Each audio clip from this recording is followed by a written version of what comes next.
अब इसके बाद हमारे ख्वाबों का हिंदुस्तान इस उन्वान पर तकरीर पेश करने के लिए मैं फैज़ को दावत देता हूँ, वो आए और अपनी तकरीर पेश करे।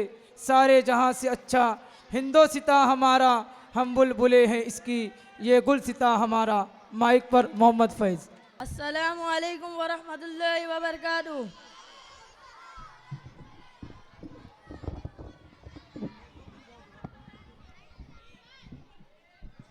नहमदु व नुसल्ली अला रसूलिल करीम, अम्मा बाद।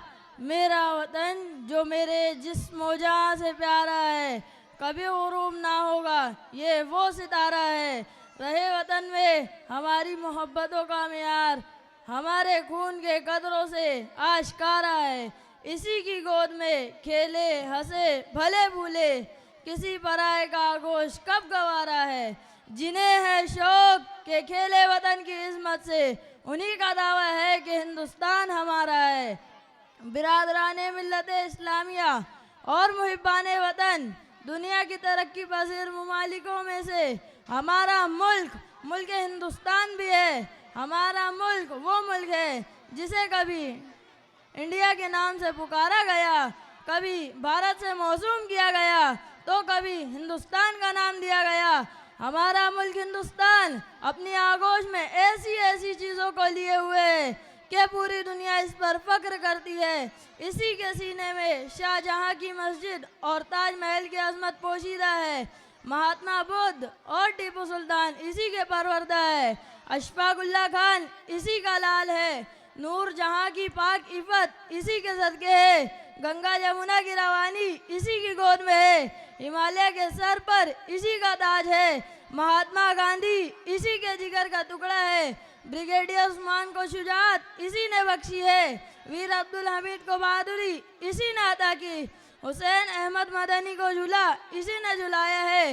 लाल किले को मजबूती इसी ने बख्शी है। लेकिन जब हम अपने मुल्क हिंदुस्तान के मौजूदा सूरत हाल का जायज़ा लेते हैं तो मजबूर होकर कहना पड़ता है कि भेदभाव को भी इसी ने जन्म दिया है। जुल्म बर्बरियत को भी उरूज इसी ने बख्शा है। कत्लो गारत गिरी को भी अपना सेवा इसी ने बनाया है। मजहब के नाम पे फितना फसाद फैलाने वाले को भी इसी ने पैदा किया। जब गुलिस्तां को खून की ज़रूरत पड़ी, सबसे पहले हमारी ही गर्दन कटी। फिर भी कहते हैं हमसे ये अहले चमन, ये चमन है हमारा तुम्हारा नहीं। मैं मुल्क के तासुब परस्तों से पूछना चाहता हूँ कि तुम सब के सब अपने आप को आज़ाद और सेक्युलर कहते हो, आज़ादी और सेक्युलरिज्म की बात बताते हो। बताओ इस मुल्क हिंदुस्तान के अंदर तुमने हमें कहाँ, कब और किस वक्त आज़ादी दी है? ज़रा तारीख के बाब को खोल कर दिखलाओ। क्या सेक्युलरिज्म इसी का नाम है कि तुम जो चाहो खाओ पियो, गौ माता कहकर हमारे खानों पर रोक लगाओ? क्या आज़ादी इसी का नाम है कि तुम जगह जगह मंदिर पे मंदिर बनाए जाओ, क्रिमिनल और डाकुओं को पुजारी का रूप देकर तबाही फैलाओ? क्या और हमारी बनी बनाई मस्जिदों और ईदगाहों को मिसमाक कर दो? तुम अपने धर्म के कवानीन पर आज़ादी के साथ अमल करो और हमारे मुस्लिम पर्सनल लॉ पर पाबंदी लगाओ।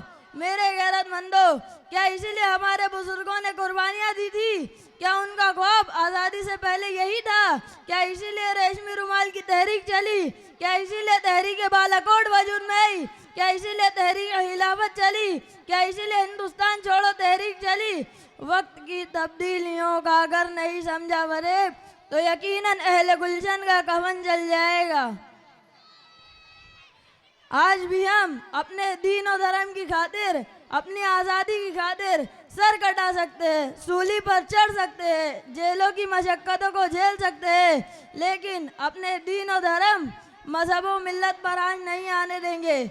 मजलूम सही लेकिन मजबूर नहीं है हम, अगर ज़िद पर आ जाए तो कोहराम मचा देंगे।